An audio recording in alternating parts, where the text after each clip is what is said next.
Good morning, ladies and gentlemen. Say hello to my chickens.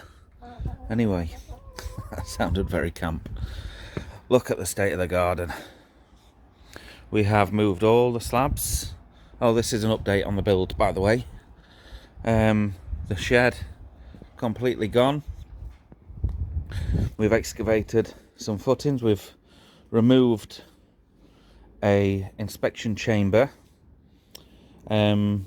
private drain. We're first on the line.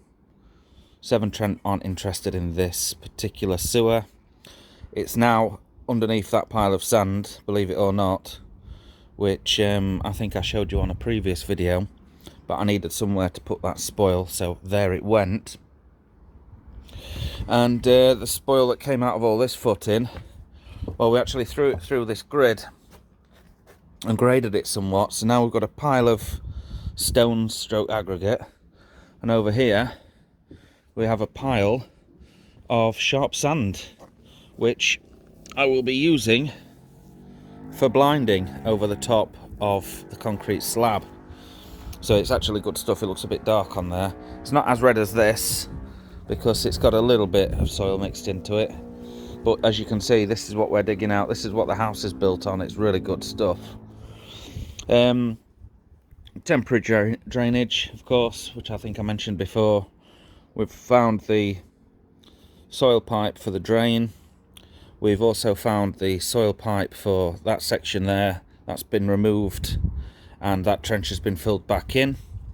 This is just the end. I've left this little wall up here because it'll form part of shuttering to hold the rest of the ground back while we pour footings into here. So we just need to keep excavating about to the depth down there. So about 100 mils got to come out around here. We've removed the footings from the majority of the shed. As you can see, there's some bits there and bits there. I've left that section of footing for the time being because, of course, it's holding that wall up.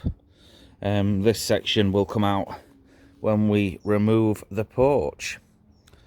So more digging to be done around here. Found an old soakaway as well. That was the end of the pipe, so we've removed that. I think that would have gone to the corner and at some point in the past picked up the downpipe from up there, but obviously the council, before we bought the house, put this horrible grey stuff in and redirected it down into the sewer. So that soakaway obviously would have been going into that little section there. I don't know if you can see it.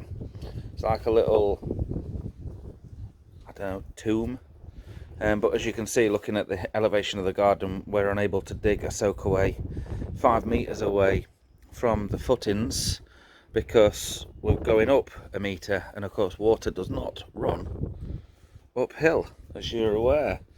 So all this section here has got to come out, all this floor's got to come out. The footings will be running up parallel to this wall down there, and it will come out here. So next doors have a sewer, a shared sewer, which is located just behind that little bit of fence down there. That's not our fence. Our boundary line actually runs down this wall, so that doesn't belong to us. But that little inspection chamber there follows the path of a sewer all the way down here and eventually runs out past the boundary of the property, which is here, and round the back of the truck, and you'll see it pops out there.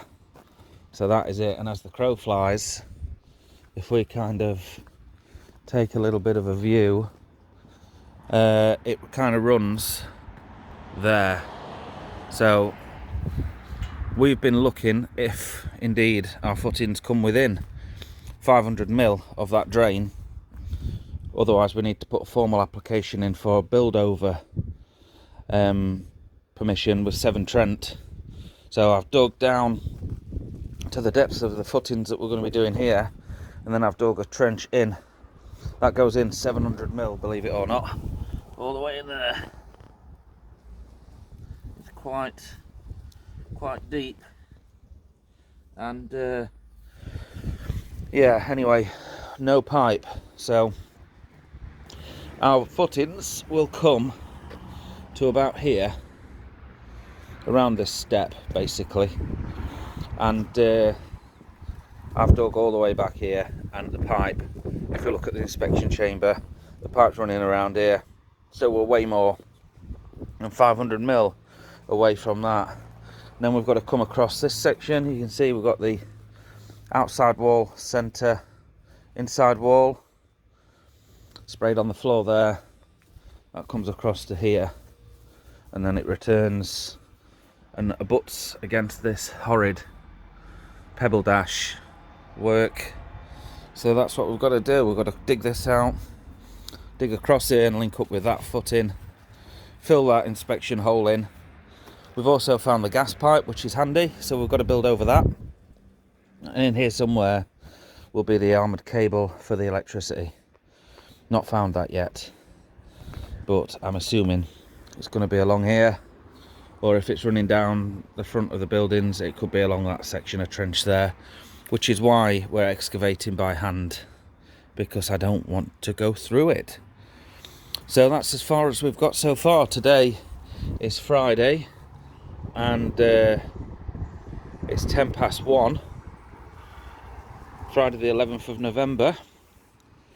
And this is as far as we've got, so there's a little update for you. And I'll be busy doing this as much as possible, so brewing updates may be few and far between, apart from when we release the Christmas beers. So if you want a Christmas advent calendar, you can go onto the website and order one. You'll get the beers shipped nationwide, but you won't get the advent calendar box. If you want the advent calendar box, you're going to have to rock up to the brew shed and pick it up last week in November. A couple of interesting NEPAs in there, and some big hitting, like really heavy IPAs, American IPAs. So interesting beers nonetheless. So that's it. I'll call it a day for this vlog, folks, and we will see you on the next one. Cheers.